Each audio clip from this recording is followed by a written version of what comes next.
سوال نمبر 47۔ اویس اقبال کا کہنا کہ اگر اللہ پاک غیب جانتا ہے کہ کون جنتی ہے اور کون جہنمی ہے تو پھر اللہ پاک امتحان کیوں لے رہا ہے؟ تو سوال میرا یہ ہے کہ کلاس ٹیچر بخوبی جانتا ہوتا ہے کہ فلاں فلاں بچہ فیل ہی ہوگا، لیکن وہ پھر بھی اس کا امتحان لیتا ہے۔ اس لیے بالکل بھی نہیں کہ وہ جان جائے کہ بچہ فیل ہوگا، بلکہ اس لیے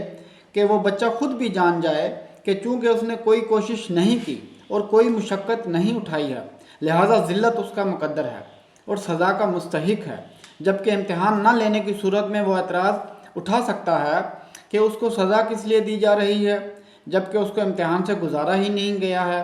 لہذا اللہ پاک بھی اسی غرض سے امتحان لیتے ہیں کہ لو دیکھ لو اپنی آنکھوں سے کہ تم کبھی بندے کے پتر نہیں بنو گے اور میری دی ہوئی صلاحیتوں کو ضائع کر کے آتش دوزخ کے مستحق ہی بنو گے، کیونکہ تم نے اپنی انا اور اکڑ میں میری نعمتوں کا انکار کیا، لہٰذا ذلیل کر دینے والے عذاب کا مزہ چکھو۔